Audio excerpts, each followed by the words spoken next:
गांधी तीर्थ, निसर्गाच्या सानिध्यात महात्मा गांधींच्या जीवनावरील जगातील पहिले मल्टीमीडिया म्युझियम. आजच भेट द्या. गांधी तीर्थ, जैन हिल्स, जळगाव. अधिक माहितीसाठी www.gandhifoundation.net वर विजिट करा.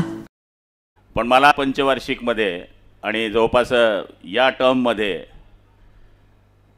आमच्या या 2.5 वर्षाच्या काळामध्ये जे पैसे मिळाले म्हणजे सगळ्यांनाच मिळाले. जास्त मंगेश दादांनी गिरीश भाऊच्या बाजूला राहून पार उपटले पैसे आणि आणखी माझ्यावरच बोलतात. ते विशेष आहे, लोकांपासून ही पैसे हिसकवायचे 25-15 मधून जास्त, इकडून जास्त, आणि मला सांगायचे की तुम्ही आम्हाला पैसे देत नाही. मी गिरीश भाऊंनीच मला काल टीप दिली की तू असं बोल म्हणले. त्याला विचार म्हणे तू की तू 25-15 किती पैसे घेतले. दुकान बंद झालं, बोलणं बंद झालं ते लगेच. अरे गल्ला खुल जाएगा भाई. असो तर मी सांगत होतो की भरपूर पैसे. आता मला हॉस्पिटल करता 38 कोटी रुपये मिळाले. म्हणजे माझं गाव तर छोटंच आहे, म्हणजे 40 गावच्या 1/4 आहे धरणगाव. 38 कोटी रुपये मिळाले. रेस्ट हाऊसला पैसे किती मिळावे सोनवणे साहेब? 8 कोटी रुपये. म्हणजे एवढे पैसे कधी जमान्यात आले नाही. एवढे पैसे म्हणजे धरणगावसारख्या 25-30 हजार मतांच्या गावामध्ये 100 कोटी रुपये आले आणि यांनी 200-300 कोटी आणले.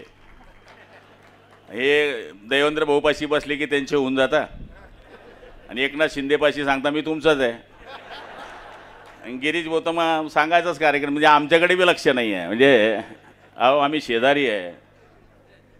पण असो, कोणाच्याही लहान भावाचं कल्याण होत असलं तर आपण त्याला शुभेच्छा दिल्या पाहिजे. आपोआप आपलंही होत असतं.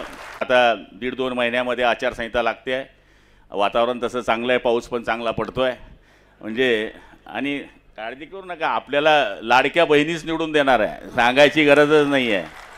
आपल्यावर बरेच लोक टीका करत आहेत, पण आम्ही तर सांगितलं बहिणींना बघा बाई आम्ही इथून तुम्हाला पैसे देतोय, पण आता हे म्हणतात येणार नाही. मग आता तुमचे जर पैसे द्यायचे असतील तर मग आम्हाला पुन्हा निवडून द्यावं लागेल, कारण की हे तुम्हाला पैसे देणार नाही आहे.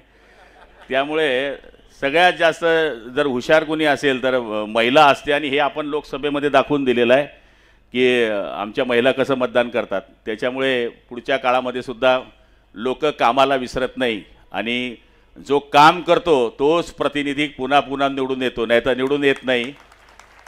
म्हणा मामाना गण 100 गाईन सकाळी उठे काही माई, असे लोक चालत नाही आजच्या जमान्यामध्ये. लोकांमध्ये जावं लागतं, लोकांमध्ये फिरावं लागतं, लोकांची कामं करावी लागतात. मी मंगेश दादांना खूप खूप पुढच्या काळामध्ये शुभेच्छा देतो.